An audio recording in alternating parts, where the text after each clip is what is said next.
আসসালামু আলাইকুম। আপনি কি জানেন 90% বাবা মাই বাচ্চার জন্য ভুল বই কেনে এবং এই ভুল বইগুলোই বাচ্চার ব্রেন ডেভেলপমেন্ট স্লো করে দেয়। আজকে আমি দেখাবো 0 থেকে 2 বছর বাচ্চার জন্য সঠিক বই। সময় আমরা সুন্দর কভার দেখে বই কিনে ফেলি, যা ছোট বাচ্চাদের জন্য সেফ না।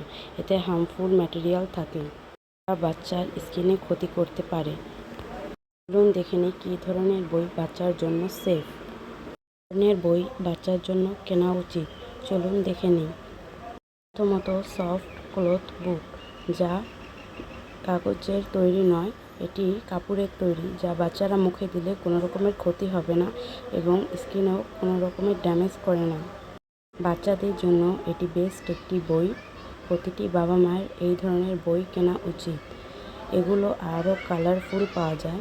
0 থেকে 6 মাস বয়সী বাচ্চাদের ব্ল্যাক অ্যান্ড হোয়াইট বুক দেওয়া উচিত এবং পরবর্তীতে কালারফুল বুক দেওয়া উচিত।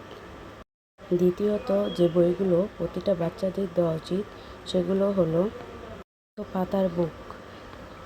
এগুলো সহজে বাচ্চারা ছিঁড়তে পারে না এবং এগুলো শক্ত হওয়ার কারণে বাচ্চাদের স্কিনে কোনো ক্ষতি করে না। বিভিন্ন কালারের এই বুকগুলো পাওয়া যায় এবং এই বইগুলোতে বিভিন্ন ধরনের ছবি আর্ট করা থাকে। কালারফুল অনেক কিছুই আর্ট করা থাকে যা বাচ্চাদের দৃষ্টি আকর্ষণ করে এবং তারা বই পড়তে আগ্রহী হয়। আপনারা এই ধরনের বই আপনাদের বাচ্চাদেরকে দিতে পারেন।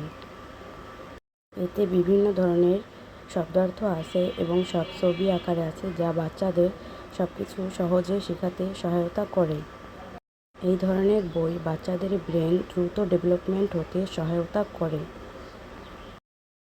এই ধরনের বই বাচ্চাদের ব্রেন ডেভেলপমেন্ট হতে সহায়তা করে এবং তাদের ল্যাঙ্গুয়েজ স্কিলও ইমপ্রুভ করে এবং সবথেকে বড় কথা, প্যারেন্টসদের সাথে তাদের বন্ডিং আরও স্ট্রং করে।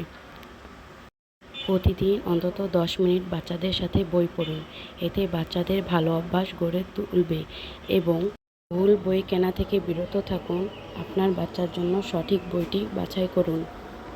আপনার বাচ্চার বয়স কত তা কমেন্টে বলে যান এবং ভিডিওটি হেল্পফুল হলে অবশ্যই একটি লাইক করবেন এবং এরকম আরও টিপস পেতে চ্যানেলটাকে সাবস্ক্রাইব করতে ভুলবেন না।